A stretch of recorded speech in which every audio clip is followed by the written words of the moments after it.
আসসালামু আলাইকুম বন্ধুরা। আশা করছি আপনারা ভালো আছেন, ভালোর দলে আছেন। তো আপনাদের রিকোয়েস্টের কারণে বড়জার 9 পর্ব নিয়ে আইসা পড়ছি। তো চলুন সরাসরি গল্পতে যাই এখন। ফ্যাক্টরির কাজ শেষ করে তড়িঘড়ি করে ফিরছি। এসে দেখি ছেলে আমার মাটিতে বসে বসে কাঁদছে, গায়ে ধুলোবালি মাখা, হাতে পায়ে আঁচড়ের দাগ। আমার বুকটা ধুক করে উঠল। তড়িঘড়ি করে ছেলের কাছে দৌড়ে গিয়ে কোলে নিলাম। কোলেতে বসিয়ে আদর করতে করতে বললাম, কি হয়েছে বাবা?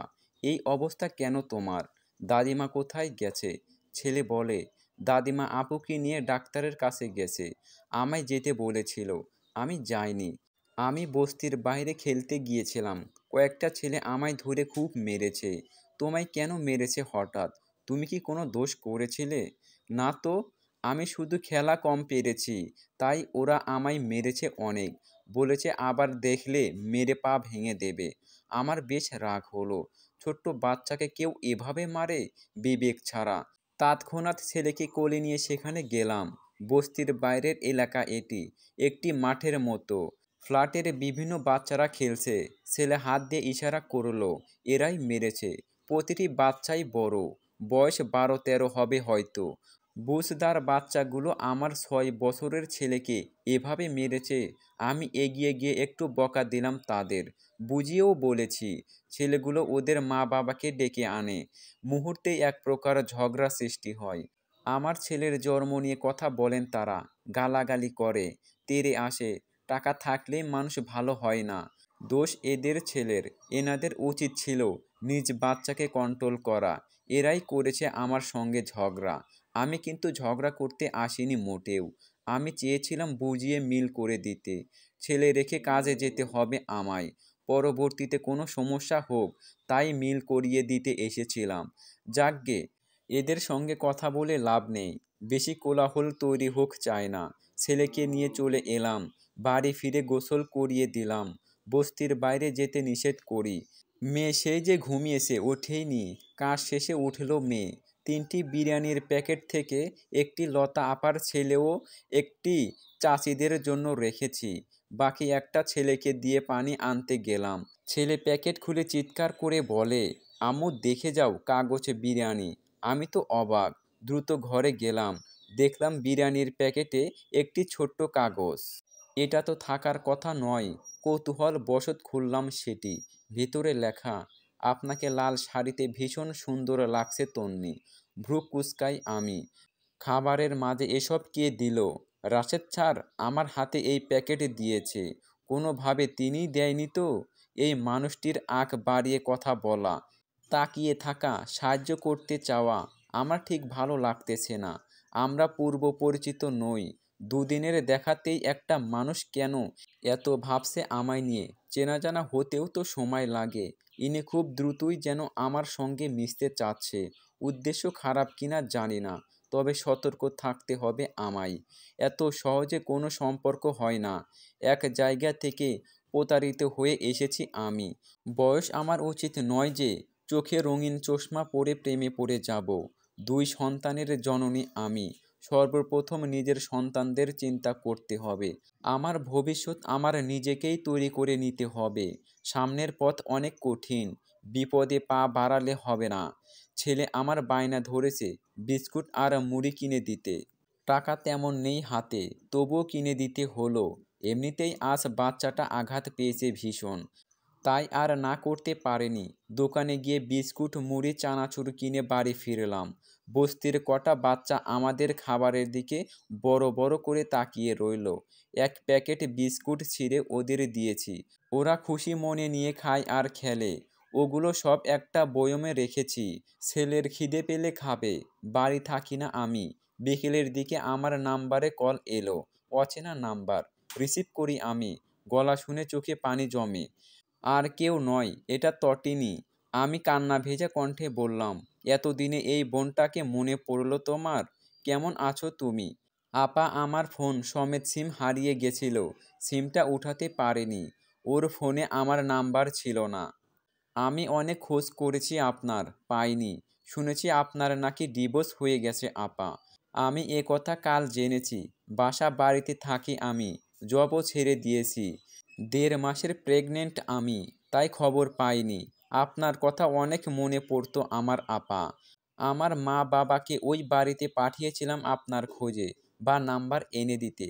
ওরা নাকি জানিয়েছে আপনি এক ছেলের সঙ্গে পালিয়ে গেছেন। সেই লোক আবার কে জানেন?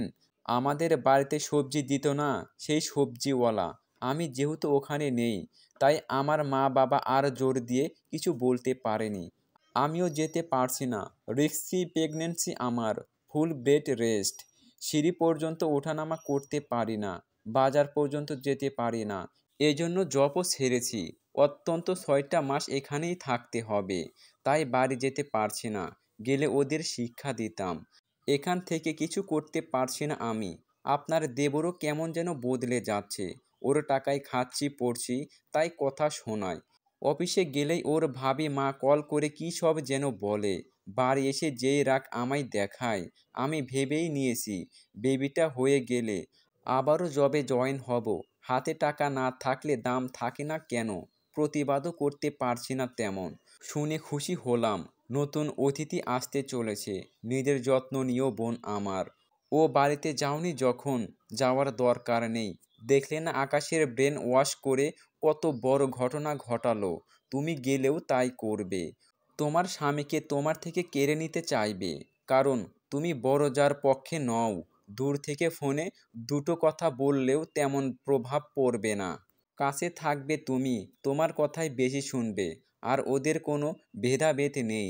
তোমার শরীর ভালো না এমনিতেই। শত্রুতা করে এরা তোমায় ফেলে টেলে দিতে পারে, অথবা অন্যভাবে ক্ষতিও করতে পারে। আমার বেলা এমনটা করেছে অনেক। ভাগ্য ভালো ছিল, তাই বেঁচেছি। এই জন্যই তো বাধা পড়ে গেছি আপা। তাহলে থেমে থাকার মেয়ে আমি নই। অন্যকে ভয় পাই না তটিনী। নিজেকে নিয়ে কখনো ভাবি না আমি। চিন্তা হয় পেটের বাচ্চাকে নিয়ে। মা তো আমি। সন্তানের জীবন সংশয়ে রেখে কিছু করতে পারি না। ও বাড়িতে এখন যাওয়া মানে এক হাতে জীবন আর এক হাতে মৃত্যু নিয়ে যাওয়া। তবে থেমে থাকার পাত্রী আমি নই। একটু সুস্থ হতে দিন আমায়। প্রতিশোধ আমি নিয়েই ছাড়ব। যখন থেকে এই ঘটনা শুনেছি, রাগে মাথা খারাপ হয়ে যাচ্ছে আমার। আপনি কেন কিছু বলেননি আপা? পুলিশের কাছে যান, মামলা দিন, ওদের ক্যারিয়ার নষ্ট করুন। নিজে না যেতে পারলে আমার এখানে আসুন। আমি আপনায় নিয়ে লড়াই করব, বোন আমার। সেই সময় আমার পরিস্থিতি ভীষণ খারাপ ছিল। পাশে কেউ ছিল না, যার ভরসায় আমি লড়তে পারি। একা মেয়ে আমি, কত দূর যেতাম। ওরা টাকাওয়ালা মানুষ, টাকা দিয়ে সব মিটিয়ে নিত। আমার পাশে কেউ থাকতো না। বেশি দূরে গেলে সেই প্রভাব আমার সন্তানের উপর পড়তে পারত। ওরা নানানভাবে আমার ক্ষতির চেষ্টা করেছে। আমায় মারতে মানুষ পর্যন্ত লাগিয়ে রেখেছে। তুমি এখন অন্যের সংসারে। আমি তোমার কাছে গেলে তোমার সংসার জীবনে সমস্যা সৃষ্টি হবে। তোমার স্বামীর সঙ্গে অশান্তি হবে। বড় বোন হয়ে এটা চাই না কখনোই। জানি তুমি প্রচণ্ড শক্তিশালী ও বুদ্ধিমতী মেয়ে। তবে এই অবস্থায় তুমি ভীষণ দুর্বল। তুমি পারবে না মুখে মুখে হাতে হাতে জবাব দিতে। স্বামীর সঙ্গে অশান্তি হলে মনে প্রভাব পড়বে, মানসিকভাবে হেনস্থা হবে, যা তোমার বেবির জন্য ভালো নয়। আমার সঙ্গে যা হওয়ার হয়েছেই। জোর করে সংসার হয় না। বাকি রইল প্রতিশোধের কথা। সেটা আমার দিতে হবে না। আমার বিশ্বাস সৃষ্টিকর্তা ওদের ছাড়বে না। আজ পর্যন্ত কোনো জুলুমকারীর শেষ পরিণতি ভালো হয়নি। ওদেরও হবে না। আমার বাচ্চাদের হাহাকার, আমার তিক্তা ওদের ধ্বংস করে দেবে। কিছু পাপের হিসাব দুনিয়াতেই হয়, ওদেরটাও হবে। এটা আমার বিশ্বাস। তবে প্রতিষ্ঠিত আমি হবই। প্রতিশোধ না নেই, জবাবটা দেব। সে আপনি যাই বলেন আপা। একটা শাস্তি আমি ওদের দিয়েই ছাড়ব। ওই রিঙ্কিকে আমি তো সহজে ছাড়ব না। শুধু আমায় সুস্থ হতে দিন। ভাববেন না আমি একদম বসে আছি। এই ঘটনা শোনার পর আকাশ ভাইয়ের অফিসের কিছু লোককে বাবার মাধ্যমে জানিয়ে দিয়েছি, পরিচয় গোপন রেখে। সবাই জানুক মানুষটার চরিত্র সম্পর্কে, কৃতকর্ম সম্পর্কে। ওর কাজের ক্ষেত্রে সম্মানহানি হোক। আচ্ছা আপা, বড়জা এখনো যাচ্ছেন না কেন? এসেছিল আমার বিয়ের উপলক্ষে। আমার বিয়ে হয়ে বাচ্চা পেটে, তবুও কেন যাচ্ছে না? আর বিবাহিত এক ছেলের সংসার ভেঙে নিজের বোনকে কেন বিয়ে দিল? এই না তাদের এত সম্পদ, অর্থবিত্ত, বিয়ে উপলক্ষে এলেও পরবর্তীতে তার ধারণা বদলে গেছে। আমার সংসার ভাঙতে থেকে গেছিল সে। হয়তো সবকিছু নিজের করার ধান্দা, কিন্তু রিঙ্কির সঙ্গে বিয়ে দেওয়ার কারণটা আমারও অজানা। তটিনী এবার কিছুক্ষণ চুপ থেকে বলে, আপা, আপনি এখন কোথায় আছেন? আমি জানি আপনি যেখানেই আছেন ভালো আছেন। নরকে তো ছিলেন এতদিন, এবার অন্তত মুক্ত বাতাস পেয়েছেন, নিজের স্বাধীনতা পেয়েছেন। আপা, বাচ্চা দুটোকে আগলে রাখবেন, ওদের যেন কোনো ক্ষতি না হয়। ওরাই আপনার ভবিষ্যৎ। আপনি তো আমার বাড়ি চেনেন আপা, আপনি আমার বাড়িতে গিয়ে থাকুন। আমার মা বাবা মেয়ে করে রাখবে আপনায়। আমি কিছু বলতে যাব, তার আগেই ওপাশ থেকে প্রচণ্ড চিৎকারের শব্দ পেলাম। দেবর চেঁচাচ্ছে, হয়তো জানতে পেরে গেছে তটিনী আমার সঙ্গে কথা বলছে। আমি দ্রুত কল কেটে দিলাম। শেষে শুধু একটাই কথা বললাম, আমি ভীষণ ভালো আছি, আমায় নিয়ে চিন্তা করো না, নিজের যত্ন নাও, কখনো আর আমায় কল দিও না, আমার জন্য তোমায় অশান্তি পোহাতে হবে। কল কেটে অনেকক্ষণ ঝিম মেরে বসেছিলাম আমি। তটিনীর কথা ভেবেছি।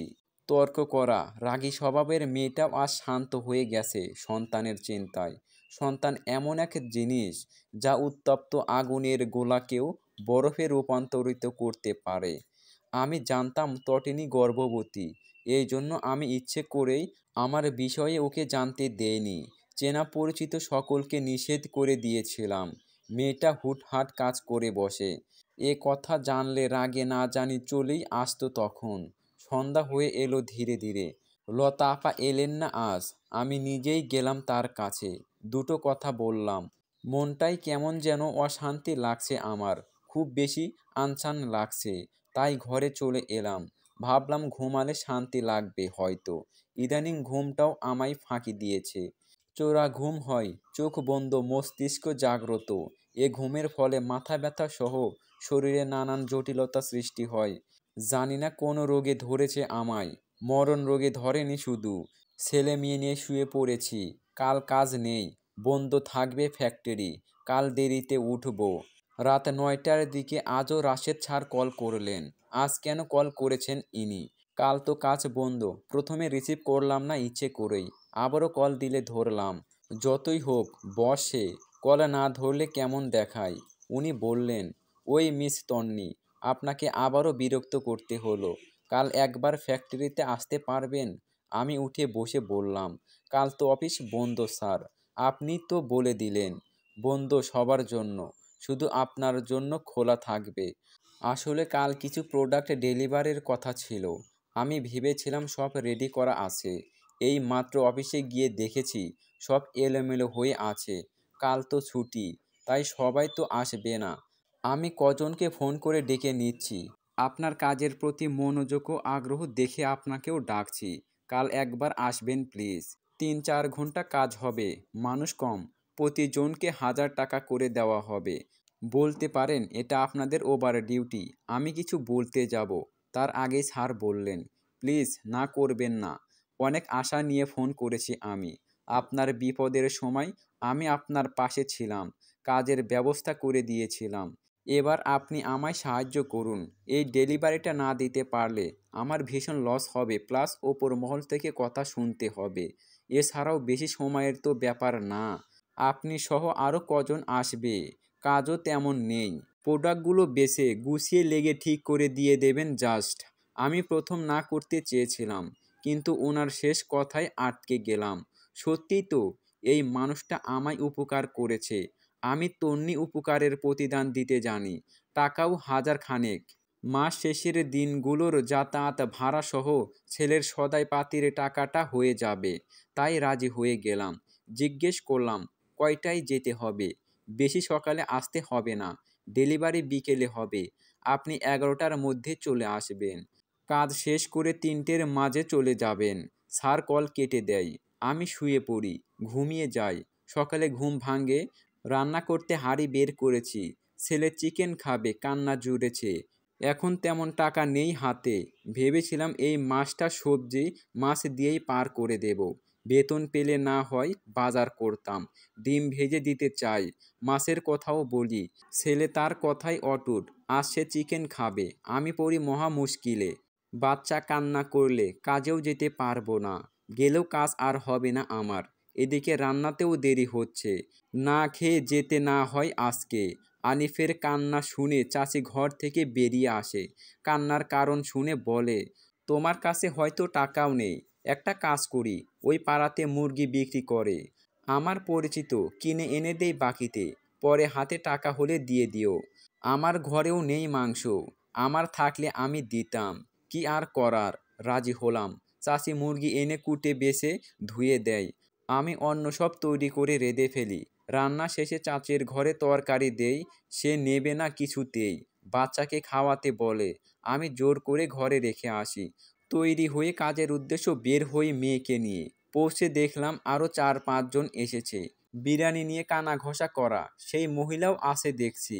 আমায় দেখে তিনি বললেন, এসব কাজে তো স্যার আমাদের পুরাতন কর্মীদের ডাকেন, আজকাল দেখছি নতুনদেরও ডাকছেন। আমি জবাব দেই না এবারও। চামড়ার মুখ দিয়ে মানুষ অনেক কিছু বলতে পারে, সব কি আর গায়ে মাখতে আছে? নিজ স্থানে গিয়ে বসলাম। স্যার এলো একটু পর। আজ তার পরনে নীল টি শার্ট আর প্যান্ট, অফ ডে তাই হয়তো। অন্যদিন ফর্মাল পোশাকে আসেন তিনি। এসেই আমার দিকে তাকিয়ে একটু হাসলেন, সবাইকে কাজ বুঝিয়ে দিলেন। আমিও কাজে মনোযোগ দেই। মিনিট 20 পর স্যারকে এক লোক 2 কাপ চা দিয়ে গেলেন। স্যার এক কাপে চুমুক দিয়ে বললেন, তন্নি, আপনার জন্য চা এনেছি, নিয়ে যান। আমি তো হতভম্ব। কাজ বাদে সবাই আমার দিকে ড্যাব ড্যাব করে তাকিয়ে আছে। থাকাটাই স্বাভাবিক। সবাইকে ছেড়ে আমায় একা অফার করছেন যে। বললাম, এমনিতেই গরম, এর মাঝে আবার গরম চা খাবো না আমি স্যার, আপনি অন্য কাউকে দিয়ে দিন। স্যার তৎক্ষণাৎ উঠে দাঁড়িয়ে বললেন, ও, আপনার গরম লাগছে, আগে বলবেন তো, দাঁড়ান ফ্যান ছেড়ে দেই। আমি লজ্জায় মাথা নিচু করে রইলাম। সবাই তখন সরু দৃষ্টিতে তাকিয়ে আছে আমার দিকে। কাজে মন দিতে চাচ্ছি, কিন্তু হচ্ছে না। রাশেদ স্যার সামনের টেবিলে বসে কাজ তদারকি করছে। সত্যি বলতে তদারকি করছে কম, আমায় দেখছে বেশি। আবার হাসছেও মিটিমিটি। ভাববেন না আমি ওনার দিকে তাকিয়েছিলাম। আসলে আমার সামনে একটা ছোট্ট আয়না রাখা ছিল, যা রাশেদ স্যারের মুখ বরাবর। তা দিয়েই দেখেছি আমি। কাজ করতে ভীষণ বিব্রত লাগছে, তবুও করছি। প্রায় ঘন্টা 2 কেটে গেল এভাবেই। মেয়েকে কোলে নিয়ে কাজ করছিলাম। হাত ধরে এলো, মুখ দিয়ে আর্তনাদ সূচক শব্দ বেরিয়ে এলো। স্যার তৎক্ষণাৎ দৌড়ে এলো, বলল, কাজ করতে কষ্ট হচ্ছে বুঝি? আমারই ভুল হয়েছে আপনাকে ডাকা। আজকের দিনটাও রেস্ট হলো না আপনার। এভাবে বাচ্চা কোলে নিয়ে একটানা কাজ করা যায় নাকি? সরুন, আপনার কাজগুলো আমিই করে দেই। স্যার এসে সোজা আমার পাশে মেঝেতে বসে। সঙ্গে সঙ্গে অন্য সবার মুখে হাত।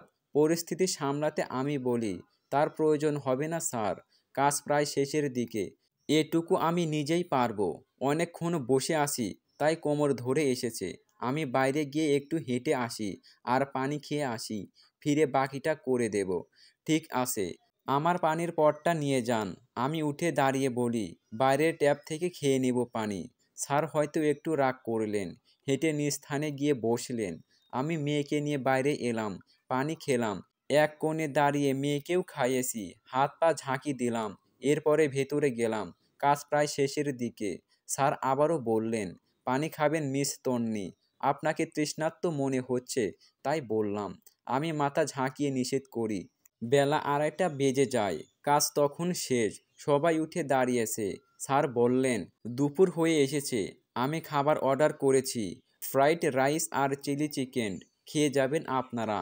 টাকাটা আপনাদের বিকাশ নাম্বারে পাঠিয়ে দেওয়া হবে। সবার মুখেই দেখছি হাসি।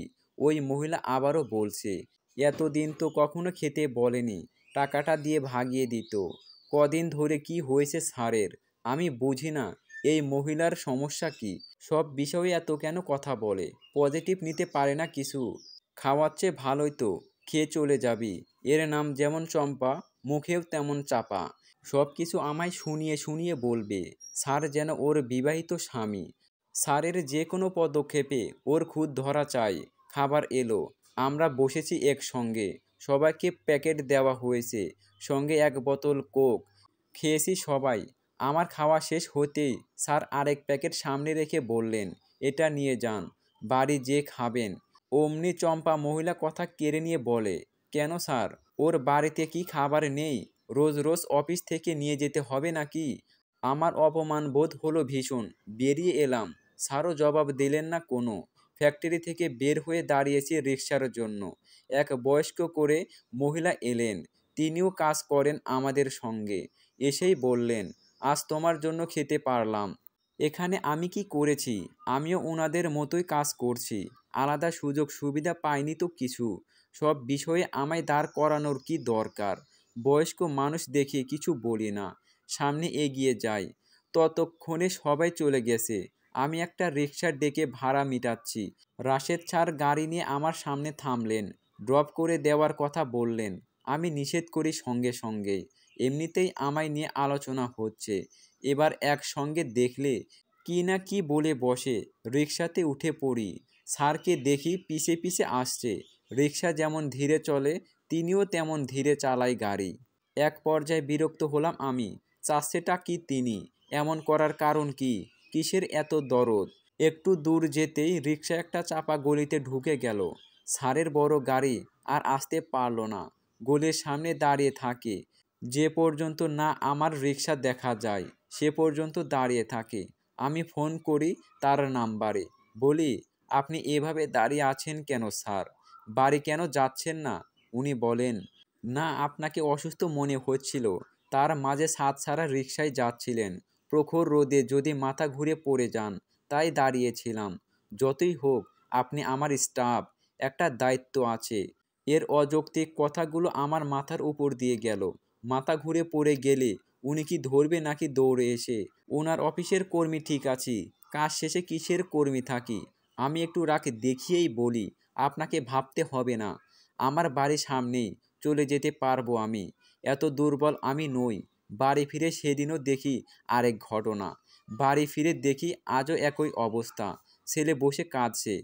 এবার বেশ বিরক্ত হলাম আমি। সারাদিন কাজ করে এসে বাড়িতে যে একটু রেস্ট নেব সেই উপায় নেই। ছেলে বলে, ওর মুড়ি চানাচুর সব চুরি হয়ে গেছে। বস্তির কিছু বাচ্চারা চুরি করেছে। চাচিও বলে একই কথা। বিষয়টি বেশ খারাপ লাগে আমার।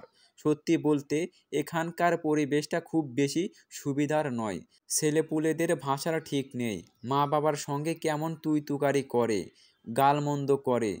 ছোট্ট বাচ্চারাও দেখি সিগারেট খায়, নোংরা কথা বলে। এমন স্বাস্থ্যকর পরিবেশে ছেলে মানুষ করা দুষ্কর। ইদানিং আমার ছেলেও অতিরিক্ত জেদি হয়েছে। আগে এমন ছিল না। আমার কথা শুনতে চায় না, চিৎকার করে। না জানি কি আছে আমার কপালে। সন্তান নিয়েই আমার জীবন। সেই সন্তান মানুষ না করতে পারলে কোনো মূল্য থাকবে না। এখান থেকে যেতেও পারছি না। একা একটা মেয়ে মানুষ, কোথায় যাই আমি? না আছে তেমন অর্থবীর তো। ধীরে ধীরে পার হচ্ছিল সময়। তবে আমার কোনো পরিবর্তন নেই। উন্নতির থেকে অবনতিই হয়েছে।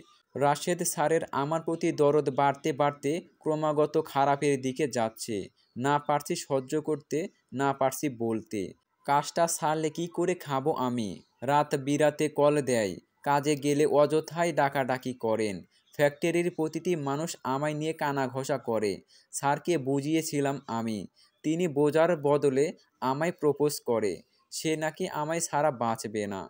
মৃত্যু কি এতই সহজ? এত আবেগী কথা আমার ভালো লাগে না। এসব আবেগ পার করেছি অনেক আগেই। লতা আপাকে আমার সমস্যার কথা বলেছিলাম। স্যারের বিষয়ে আমার একটুও ভালো লাগা নেই। লতা আপা মজা করে বলে, ভালোই তো, মেনে নাও, অফিসে ম্যাডাম হবে। ওই বদমাইশের জন্য এতদিন একা থাকবে? চলার পথে কাউকে প্রয়োজন হয়। ছেলে মেয়ে দুটোর গতি হতো। মজা করে বলা আপার কথাটি আমার কেন যেন কানে বাজছিল বারবার। একা কি সত্যিই বাঁচা যায় না এই বৃহত্তম পৃথিবীতে? কত মানুষের ভিড়ে আমার নিজের একটা মানুষ নেই। এটা কি আমার চরম ব্যর্থতা? পরের দিন ফ্যাক্টরিতে গিয়েছি। স্যার কাজ শেষে আমায় আলাদা ডাকেন। সরাসরি বিয়ের প্রস্তাব দেন। বলেন, তোমার ভবিষ্যৎ উজ্জ্বল করে দেব তন্নি। প্রথম দেখাতেই তোমায় আমি ভালোবেসে ফেলেছি। আমায় বিয়ে করো। পৃথিবীতে কেউ একা নেই। সঙ্গী ছাড়া জীবনের মূল্য নেই। আমি কোনো জবাব না দিয়ে চলে এসেছিলাম সেদিন। সত্যি বলতে পুরো দুনিয়া একদিকে আর আমি একা একদিকে। দুদিন পরের কথা, বাজারে গিয়েছি সবজি নিতে। দেখা হলো সেই সবজিওয়ালা ভাইয়ের সঙ্গে। আমায় দেখেই এড়িয়ে গেলেন তিনি। ভ্যান নিয়ে উল্টো পথে যায়। আমি চিনতে পেরে ডাক দেই। সামনে গিয়ে দাঁড়ায়। লোকটা চারপাশে তাকাচ্ছে, ভীষণ ঘামছে, ভয় পেয়ে আছে। আমি বলি, ভালো আছেন ভাই? উনি জবাব দেয়, আমার সঙ্গে দয়া করে কথা বলবেন না, কেউ দেখলে আমায় মেরে ফেলবে। আপনার জন্য পাড়াতে গিয়ে সবজি বেচা বন্ধ হয়েছে আমার। গরিবের পেটে লাথি মেরেছেন, আপনাকে বোনের নজরে দেখেছি, সেই আপনি আমায় ফাঁসাচ্ছেন? আমি নাকি আপনার সঙ্গে নৈতিক সম্পর্ক করেছি, এ কথা ভাবলেও আমার ঘৃণা লাগে। আপনার জন্য পাড়ার লোকে আমায় মেরে তাড়িয়ে দিয়েছে। মুখ দেখাতে পারি না আমি, স্ত্রী সন্তানের কাছে ছোট হয়েছি। সব দোষ আপনার, কখনোই ভালো হবে না আপনার। আমি কিছু বলবো, তার আগেই উনি ভ্যানে উঠে টান দেয় জোরে। আমি ঠায় দাঁড়িয়ে থাকি, চোখ দিয়ে টপ টপ করে পানি পড়ছে। অপরাধ না করেও দোষী আমি, এত অভিশাপের বোঝা রাখি কোথায় আমি? সৃষ্টিকর্তা কেন কোনো প্রতিদান দিচ্ছেন না আমায়? অন্তত ওই অপরাধীদের একটা শাস্তি হোক। নিজ চোখে দেখি আমি। আমার ভাবনা শেষ হয়নি, তার আগেই চোখে পড়ে এক দৃশ্য। আমার বড় ভাসুর, মানে আমার বড় যার স্বামী যাচ্ছে একটা 2 বছরের বাচ্চা কোলে নিয়ে। পাশেই একটা বোরখা পরা মহিলা, রিকশাতে ছিল ওরা। আমি একটু আড়ালে দাঁড়াই। একটু দূরেই একটা ফ্ল্যাটের সামনে রিকশা থামে। ভাসুর বাচ্চা নিয়ে নামে, পকেট থেকে টাকাটা বের করছে। মহিলা ভাসুরের কাঁধ ধরে নামছে রিকশা থেকে। কোলের বাচ্চাটা আদো আদো বুলাতে বলছে, বাব্বাহ বাব্বাহ। আমি চোখ দুটো বড় বড় করে শুধু দেখছি এই দৃশ্য। ভাড়া মিটিয়ে বাড়ির মাঝে প্রবেশ করে তারা। আমিও যাই পিছু পিছু। তবে আমি পৌঁছানোর আগে ওরা লিফটে উঠে যায়। গেটে একজন দারোয়ান চাচা বসেছিলেন। তাকে জিজ্ঞেস করি, চাচা, এই মাত্র যে দুজন পুরুষ মহিলা ও একটা বাচ্চা কোলে গেল, ওনারা কে? চাচা বললেন, ও ওরা ওরা তো স্বামী স্ত্রী। লোকটা প্রবাসী, বছর বাদে আসে। মেয়েটা এখানে থাকে বাচ্চা নিয়ে। 4 বছর হলো মনে হয় বিয়ে হয়েছে। তুমি কি ওদের চেনো মা? কিছু বলবে? চাচার কথা শুনে আমি যেন আকাশ থেকে পড়েছি। বড় যার আঁচল ধরে ঘোরা স্বামী আর একটা বিয়ে করেছে, বাচ্চাও আছে। অধিক চুপ মানুষের মনে পেঁয়াজ থাকে, গুণী লোকের কথা ইতি। আমি নিজেকে সামলে নিয়ে বলি, না চাচা, এমনিতেই একটু কৌতূহল জাগলো, তাই জানতে চেয়েছি। আপনি আবার ওনাদের বলিয়েন না কিছু। কি না কি মনে করে। ওখান থেকে বিদায় নিয়ে বাড়ি আসছিলাম, ভাবছিলাম ভাসুরের ব্যাপারে। এই মানুষটা ছিল বড়জার হাতের পুতুল, যেভাবে নাচিয়েছে সেভাবেই নেচেছে। অতি স্ত্রী ভক্ত ছিল। কত দেখেছি স্ত্রীর পা টিপে দিতে, বউ টিপি দেখে, সে পা টেপে। বউয়ের জন্য রান্না পর্যন্ত করেছে। সকালে উঠে দেখতাম বউয়ের কাপড় ধুয়ে দেয়, ঘর মুছে দেয়। আমার মনে হতো, ইনি কেমন পুরুষ। একবার তো রান্না খারাপ হওয়াতে ভাসুরকে থাপ্পড় মেরেছিল বড়জা। সেদিন ভাসুর গালে হাত দিয়ে দাঁড়িয়েছিল ক্যাবলা ক্লান্তের মতো। বউ কিনে রেখেছিল তাকে, স্বামী হিসেবে নয়, কাজের লোক করে পেলেছে। এজন্যই হয়তো নতুন সংসার গড়েছে লোকটা। আমি বাড়ি পৌঁছে কাজে লেগে যাই। তটিনী ফোন করেছে কয়েকবার, আমি ধরিনি। আমার সঙ্গে কথা বললে ওর সমস্যা সৃষ্টি হবে সংসারে। এর মাঝে ফোন আসে বসের।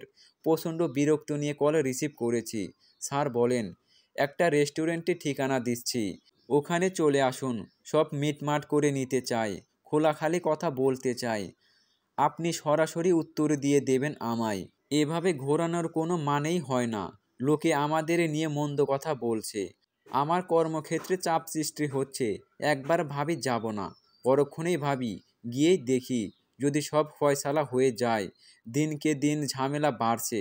এই লোকের জন্য আমার সম্মানের আঘাত হানতে পারে। বুঝিয়ে সুঝিয়ে সব মিট করে নেব। প্রয়োজনে এ মাস পার হলে আমি কাজ বাদ দিয়ে দেব। তবু আর কোনো রিস্ক নিতে চাই না। ঘড়ি বাঁধা সময়, আধ ঘন্টা থাকবো সেখানে। এর মাঝে যা কথা হওয়ার হবে। মেয়েকে খাইয়ে ঘুম পাড়িয়ে চাচির ঘরে রেখে গেছি। ছেলেকে নিয়ে বেরিয়েছি। ইচ্ছে ছিল লতা আপাকে সঙ্গে নেওয়ার, কিন্তু তিনি কাজে, চাচিও দোকানে ব্যস্ত। একা একা কোথাও যেতেও ভয় লাগে। হেঁটেই গিয়েছি। খুব বেশি দূরে নয় রেস্টুরেন্টটি। ভেতরে যেই না আমি প্রবেশ করেছি, স্যার চেয়ার ছেড়ে ফুল হাতে হাসি মুখে দাঁড়িয়েছে। পেছনে পেছনে যখন ছেলে ঢুকেছে, অমনি তার মুখ বেজার। ধপ করে চেয়ারে বসে পড়েছে। আর কোনো কথা হাসি নেই। আমি গিয়ে সামনের ফাঁকা চেয়ারে বসি, ছেলেও বসে। স্যার দেখছি চুপ। কিছুক্ষণ পার হয়ে যায়, তবুও সে কথা বলে না। শুধু মুখটা থমথমে করে এদিক সেদিক তাকায়। বিরক্ত হয়ে আমি নিজেই বলি, আপনি কি কিছু বলবেন স্যার? বসে থাকতে ডেকে আনেননি নিশ্চয়। একটু তাড়াতাড়ি বলুন। আমার মেয়ে বাড়ি আছে, রেখে এসেছি। স্যার অমনি ফট করে বলে, তো ছেলেকেও রেখে আসতেন। শুধু শুধু বাচ্চা টেনে আনার কি দরকার? কোলেটাকে রেখে এসেছেন, বড়টাকে আনার কি দরকার ছিল? ও কি একা থাকতে পারতো না? মানে আপনি কি বলতে চাচ্ছেন? স্যার দেখলাম একটু নত হলো এবার। মিথ্যা হাসার চেষ্টা করে বলল, না মানে বাচ্চার কথা ভেবেই বললাম। ছোট মানুষ, শুধু শুধু এখানে টেনে আনার কি দরকার ছিল? এখানে তো ওর কোনো কাজ নেই, বসে বসে বোর হবে। এর চেয়ে ভালো ছিল বন্ধুদের সঙ্গে খেলতো। এছাড়াও বড়দের বিষয়ে বাচ্চার সামনে কথা বলতে নেই। আমাদের ভেতর এমন কোনো সম্পর্ক নেই বা এমন কোনো কথা নেই যা শুনলে আমার বাচ্চার ওপর খারাপ প্রভাব পড়বে। আমি আমার সন্তান নিয়ে আসতেই পারি। এখানে অখুশি হওয়ার কিছু নেই। একজন মাকে ডাকলে বাচ্চা আসবেই। এটা স্বাভাবিক। আপনি কি বলতে ডেকেছেন বলুন। আমার সময় কম, খেটে খাওয়া মানুষ আমি। প্রতিটি মিনিটের দাম আছে আমার কাছে। স্যার হয়তো এমন কথা আশা করেনি আমার থেকে। কেমন যেন অপ্রস্তুত হয়ে পড়লেন। নিজেকে সামলে উঠে দাঁড়ালেন। হেঁটে গিয়ে কফি অর্ডার করলেন। এরপরে বসলেন। ফুলের তোড়াটি এগিয়ে দিয়ে বললেন, এটা আপনার জন্য মিস তন্নি। ছেলে আমার এত ফুল দেখে একটু ছুঁতে নিল। স্যার সরিয়ে নেই তোড়া। চোখ পাকিয়ে বলে, এটা তোমার মায়ের জন্য, তোমার জন্য নয়। আলিফ মুখ গোমড়া করে হাত সরায়। এনার ব্যবহার দেখে অবাক হই। আগে থেকেই এমন কিছু আন্দাজ করেছিলাম। যত প্রেম আমার জন্য, আমার বাচ্চাদের জন্য সামান্য করুণাও নেই এনার মনে। আমি ফুলটি না নিয়ে বলি, পাশে রাখুন। ফুল দিয়ে আবেগ দেখানোর বয়স বা সময় কোনোটাই আমাদের নেই। কাজের কথা বলুন। এত তাড়া কিসের মিস তন্নি? সবে এলেন, একটু চা কফি খেয়ে গলাটা ভিজিয়ে নিন। আমি জবাব দেই না কোনো। স্যার আবারও বললেন, ওই দিনের বিষয়ের কথা বলতে চাই আমি। ওই দিন কোনো উত্তর দেননি। আজ তো দেবেন। কতদিন আর ঝুলিয়ে রাখবেন আমায়? আমি কোনোভাবেই আপনাকে ঝুলিয়ে রাখিনি। আমাদের মাঝে এমন কোনো সম্পর্কও নেই। আমি আপনাকে আগেও বলেছি, এবারও বলছি। নিজের জীবন নিয়ে ব্যস্ত থাকুন। আমায় নিয়ে এইসব বাজে চিন্তা না করে নিজের কাজ ও ভবিষ্যতের দিকে খেয়াল রাখুন। আমি ডিভোর্সি। 2 সন্তানের জননী আমি। সব কিছু আমার জন্য এত সহজ নয়। সহজ করে নিতে হবে মিস তন্নি। কঠিন বস্তুকে সহজ করাই মানুষের কাজ। আপনি ডিভোর্সি, এটা দোষের কিছু নয়। বেবিও নরমাল। ভুলবশত বেবি হয়ে যেতে পারে। তাই বলে আপনার জীবন থেমে থাকবে? আপনি ইচ্ছে করে নিজের নামের সঙ্গে ডিভোর্সি তকমা লাগাননি। তাহলে সমস্যা কোথায়? কেউ কি জীবনকে দ্বিতীয় সুযোগ দেয় না? একা বাঁচা যায়? কতকাল আপনি একা থাকবেন? আপনার পাশে একজনকে দরকার, যিনি আপনায় ভরসা দেবেন, সুখ দুঃখের সঙ্গী হবে, বিপদে পাশে থাকবে, যার জন্য, যার পরিচয়ে বাঁচবেন আপনি। আমি কিছু পলক চুপ থেকে বলি, বলাটা খুব সহজ স্যার, করাটা খুব কঠিন। আমায় মেনে নেবেন আপনার পরিবার, পরিজন? ভালো নজরে দেখবে আমাদের? সন্তান সমেত রাখতে পারবেন আমায়? আপনার বাড়ির লোক মানবে এটা? উনি এবার কাশতে শুরু করে। আমি মুচকি হেসে পানি এগিয়ে দেই। স্যার পানি খায়। ফোন বের করে পকেট থেকে। হ্যালো হ্যালো করতে করতে বাইরে যাই। যাওয়ার সময় বলে যাই, কফিটা খেয়ে নেবেন। আজ আমার কাজ আছে, তাই চলে যাচ্ছি। আমার ভীষণ হাসি পায়। কফিটা খাই না আমি। ওয়েটারে দিতে এলে অন্য কাউকে দিতে বলি। ছেলের হাত ধরে বাইরে আসি। আমি জানতাম এমনটাই হবে। আমার সন্তানদের দায়িত্ব নেওয়ার কথা শুনে ইনি পালাবেন। এটাই হয়। পরের বোঝা কেউ টানতে চায় না। আমার সন্তানদের আমাকেই দেখতে হবে। রাশেদের মতো কিছু লোকেরা আসবে, ভালোবাসার কথা বলবে, নিজের করে নিতে চাইবে। দায়িত্বর প্রসঙ্গ যখন উঠবে তখন পালাবে। এটাই চলে আসছে। কত শুনেছি, আজ দেখলাম। এক নিমেষেই সব ভালোবাসা শেষ। আশা করি স্যার আর বিরক্ত করবে না আমায়। এমনিতেও মন স্থির করেছি, এই কাজ আর করব না। কি থেকে কি হয়ে যায় বলা যায় না। মাস শেষের বাকি আছে আর কটা দিন। কষ্ট করে সব হজম করে এতদিন কাজ করলাম যেহেতু মাসটা পার করেই বাদ দেব, না হয় আর বেতন পাবো না। হাতে আমার 100 টাকা মাত্র, সেই 1000 টাকা ভেঙে খেয়ে শেষ। যাতায়াত ভাড়া টাকা পর্যন্ত নেই আর। কষ্ট করে রোদে পুড়ে হেঁটে হেঁটে যাই কাজে, অন্য একটা কাজ খুঁজতেও টাকার ব্যাপার, হালকা খরচপাতি তো হবেই। তাই এই টাকাটা আমার ভীষণ প্রয়োজন। পরের দিন ফ্যাক্টরিতে গেছি, কাজ করেছি। লাঞ্চ টাইমেও একই অবস্থা। স্যার আমার পিছু পিছু ঘোরে। মানুষটা বড্ড হ্যাংলা। আমি একটা চেয়ারে বসে এক হাতে মেয়েকে ধরে অন্য হাতে পানি খাচ্ছি বোতলে। মেয়ে নড়াচড়া করছে, ঠিক মতো পানি খেতে পারছিলাম না। স্যার এসে বোতলটা ধরে। পানি খাওয়ার মাঝপথে আমি বাধ্য হয়ে তার হাতেই পানি খাই। স্যার বলেন, আপনার জন্য একটা সুখবর আছে তন্নি।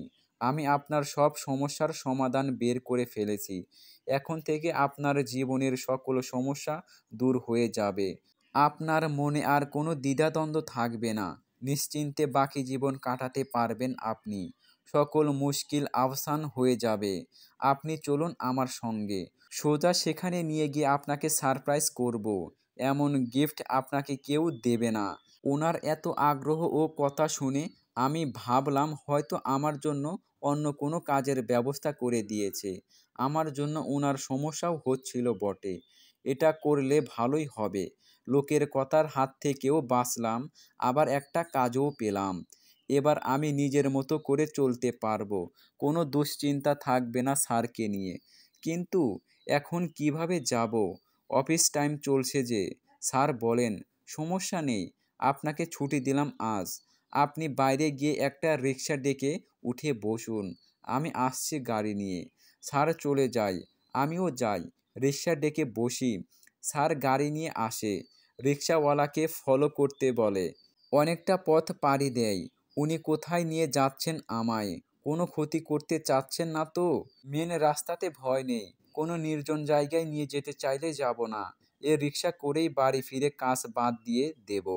কিন্তু না, ইনি আমায় নিয়ে গেল একটা এতিমখানায়। রিক্সা থেকে নামতে বলে, ভাড়া উনিই দেয়, আমি দিতে চেয়েছি। স্যার নেয়নি। ভেতরে প্রবেশ করে আমায় নিয়ে চারপাশে ঘুরে ঘুরে দেখছি আমি। এখানে কি কাজ থাকতে পারে? এখানে কেন নিয়ে এসেছে? আমায় রেখে স্যার একটা মহিলার সঙ্গে কি যেন কথা বলে। এরপরে আমায় ডাকে, কানের কাছে ফিসফিস করে বলে, আপনাকে মেয়ের বা ছেলের বিষয়ে জিজ্ঞেস করলে বলবেন আপনি ওদের খালা বা মামি।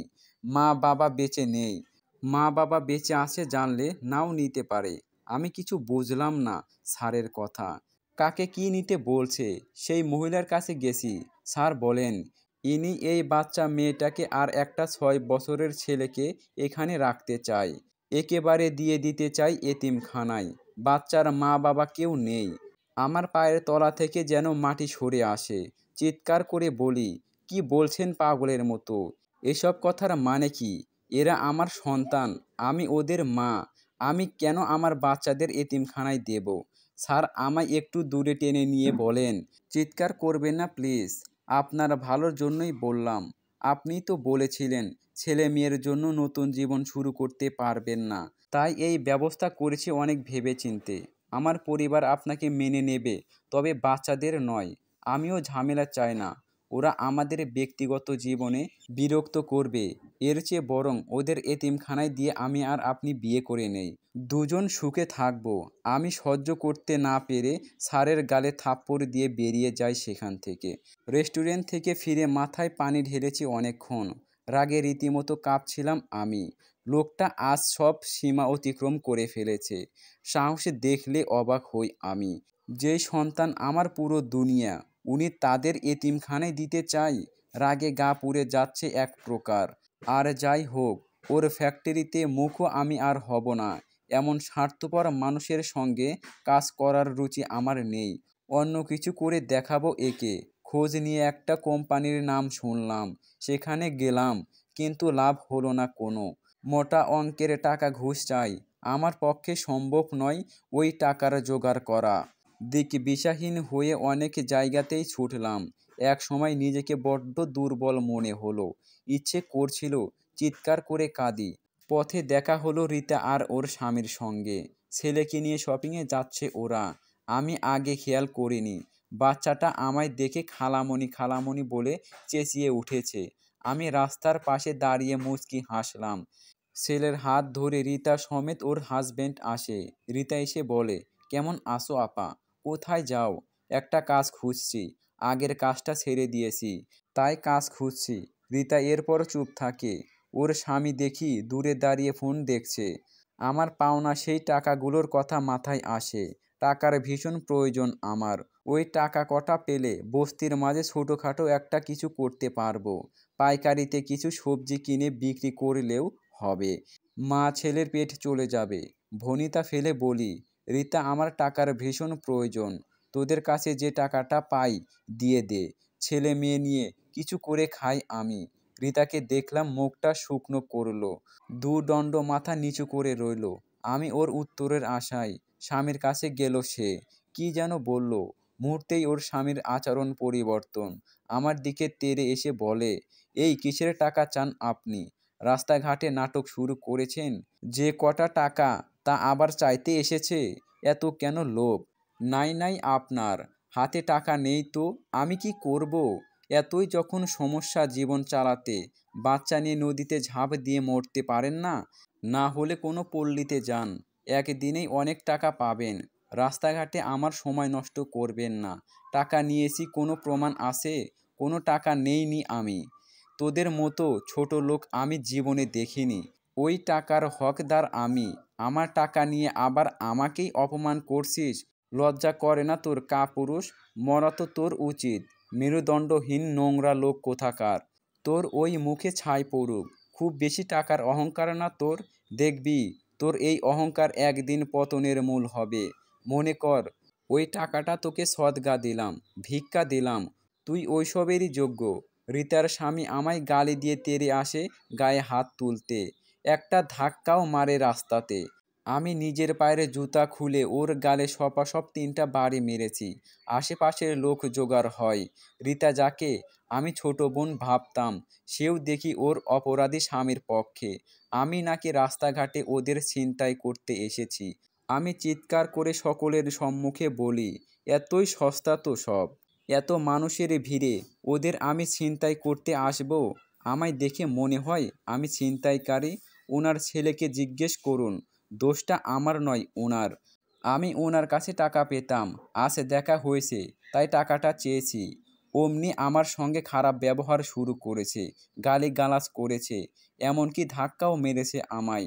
তাই আমি একে জুতা মেরেছি। রীতার ছেলেটা কাঁদতে কাঁদতে বলছে, বাবা খালামণিকে ধাক্কা মেরেছে, খালামণি জুতা মেরেছে। এবার সবটাই ক্লিয়ার হলো। আমি সকলকে উদ্দেশ্য করে বললাম, এবার বিচার আপনারাই করুন। রাস্তাঘাটে একটা মহিলার গায়ে হাত দিচ্ছে, মারতে চেয়েছে আমায়। আমরা নারীরা কি কোনো নিরাপত্তা নেই? গরিব বলে কোনো মূল্য নেই আমার? কজন মহিলা রীতার স্বামীর কলার ধরে গালমন্দ করে। এক লোক এসে থাপ্পড় কিল বসায়। অপমানে জর্জরিত হয়ে স্বামী স্ত্রী কোনো রকম প্রাণ বাঁচিয়ে পালায়। উপযুক্ত শিক্ষা হয়েছে।